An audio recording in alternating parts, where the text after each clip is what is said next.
Potato masala ഉണ്ടാക്കുന്നത് എങ്ങനെ നോക്കാം. ഇത് നമുക്ക് മസാല ദോശയുടെ ഉള്ളിൽ ഫില്ലിംഗ് ആയിട്ട് വെച്ച് കഴിക്കാൻ വേണ്ടി പറ്റും നല്ലൊരു കറിയാണിത്. അല്ലെങ്കിൽ നമുക്കിത് ചോറിൻ്റെ കൂടെ കഴിക്കാൻ വേണ്ടിയിട്ട് പറ്റും. അപ്പോൾ നമുക്ക് നോക്കാം ഇതിലേക്ക് വേണ്ട സാധനങ്ങൾ എന്തൊക്കെയാണ്. ഞാനിവിടെ 3 പൊട്ടറ്റോ പുഴുങ്ങിയെടുത്തിട്ടുണ്ട്. ഈ പൊട്ടറ്റോ നമ്മൾ പുഴുങ്ങിയെടുത്ത് കഴിഞ്ഞിട്ട് നന്നായിട്ട് തണുത്ത് പോണതിന് മുമ്പ് ഇതിൻ്റെ സ്കിന്ന് നമ്മൾ പീൽ ചെയ്തെടുത്തിട്ടുണ്ടെങ്കിൽ നമുക്ക് പെട്ടെന്ന് അത് പീൽ ചെയ്ത് മാറ്റാൻ പറ്റും. നന്നായിട്ട് തണുത്ത് പോയിട്ടുണ്ടെങ്കിൽ പിന്നെ അത് നമുക്ക് പീൽ ചെയ്തെടുക്കാൻ വേണ്ടിയിട്ട് കുറച്ച് പാടായിരിക്കും. പിന്നെ നമുക്ക് ഇതിലേക്ക് വേണ്ടത് സവോള. ഞാൻ ഒരു മീഡിയം സവോള നന്നായിട്ട് കനം കുറച്ചിട്ടിങ്ങനെ സ്ലൈസ് ചെയ്തെടുത്തിട്ടുണ്ട്. പിന്നെ ഇഞ്ചി, ഒരു ചെറിയ കഷ്ണം ഇഞ്ചി, അത് ഞാനിങ്ങനെ സ്ലൈസ് ചെയ്തെടുത്തേക്കാണ്. പിന്നെ പച്ചമുളക് നമ്മുടെ എരിവിനനുസരിച്ച് എടുക്കുക. ഈ കറിയിലേക്ക് നമ്മുടെ എരിവിന് വേണ്ടിയിട്ട് വേറെ നമ്മൾ ഉണക്കമുളക് ചേർക്കണില്ല. അപ്പോൾ നമ്മുടെ എരിവിനനുസരിച്ച് നമുക്ക് പച്ചമുളക് എടുക്കുക. പിന്നെ ഒരു 1/4 ടേബിൾ സ്പൂൺ മഞ്ഞൾപ്പൊടി, 1/4 ടേബിൾ സ്പൂൺ ഗരം മസാല. ഇതിലേക്ക് നമുക്ക് വറുത്ത് ചേർക്കാൻ വേണ്ടിയിട്ട് 1/2 ടേബിൾ സ്പൂൺ കടുക്, 1/4 ടേബിൾ സ്പൂൺ കടലപ്പരിപ്പ്, 1/4 ടേബിൾ സ്പൂൺ അരി. നമുക്ക് ഇഷ്ടമുള്ള അരി എടുക്കാം. ഞാൻ ഇവിടെ എടുത്തേക്കണ അരി കുത്തരിയാണ് എടുത്തേക്കുന്നത്. പിന്നെ ഒരു 1/4 ടേബിൾ സ്പൂൺ മല്ലി, 1/2 ടേബിൾ സ്പൂൺ ഉഴുന്ന്, പിന്നെ മല്ലിയില. വേപ്പിൻ്റെ ഇല ഉണ്ടെങ്കിൽ വേപ്പിൻ്റെ ഇലയും കൂടി ചേർക്കാം. ഇനി നമുക്ക് പൊട്ടറ്റോ മസാല ഉണ്ടാക്കാൻ വേണ്ടിയിട്ട് ഇതിലേക്ക് നമുക്ക് ആവശ്യത്തിന് വെളിച്ചെണ്ണ ഒഴിക്കാം.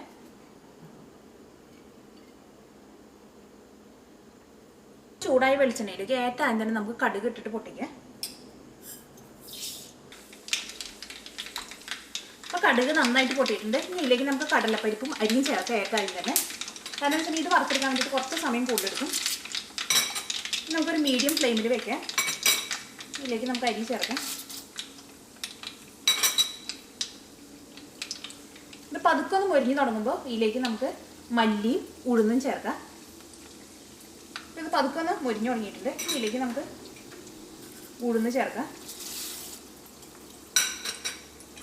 മല്ലി ചേർക്കാം.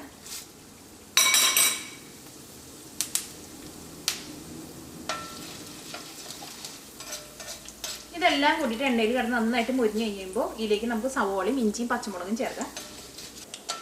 അപ്പോൾ ഇതെല്ലാവരും മൊരിഞ്ഞിട്ട് നല്ലൊരു ഗോൾഡൻ ബ്രൗൺ ആയിട്ടുണ്ട്. ഇതിലേക്ക് നമുക്ക് സവോളയും ഇഞ്ചിയും പച്ചമുളകും ചേർക്കാം.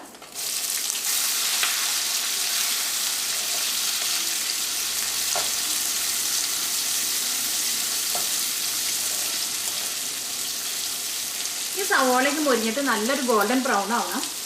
അപ്പോൾ സവോളയ്ക്ക് മൊരിഞ്ഞിട്ട് നല്ലൊരു ഗോൾഡൻ ബ്രൗൺ ആയിട്ടുണ്ട്. ഇതിലേക്ക് നമുക്ക് മഞ്ഞൾപ്പൊടി ചേർക്കാം.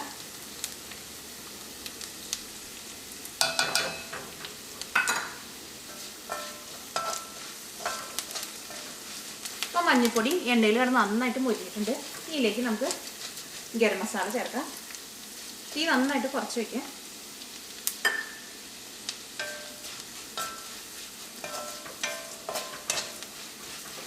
ഇതിലേക്ക് നമ്മൾ പുഴുങ്ങി വെച്ചേക്കണ പൊട്ടറ്റോ ചേർക്കാം. പൊട്ടറ്റോ ചേർക്കുമ്പോൾ നന്നായിട്ട് ഉടച്ചിട്ട് ചേർക്കാം. ഇതിലേക്ക് നമുക്ക് ഉപ്പ് ചേർക്കാം.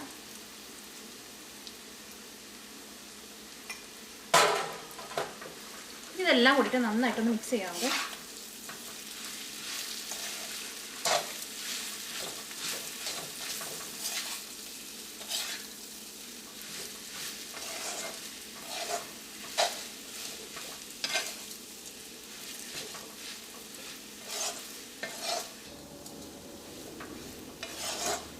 ഇതിലേക്ക് നമ്മൾ വെള്ളമൊന്നും ചേർക്കരുത്. ഇപ്പം നമ്മുടെ ഉരുളക്കിഴങ്ങിലേക്ക് ഈ മസാലകളൊക്കെ നന്നായിട്ട് മിക്സ് ആയിട്ടുണ്ട്. ഇതിലേക്ക് നമുക്ക് മല്ലിയില ചേർക്കാം.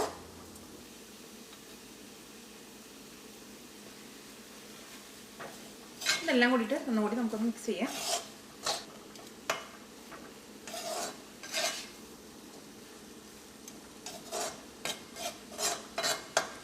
നമ്മുടെ പൊട്ടറ്റോ മസാല റെഡി ആയിട്ടുണ്ട്.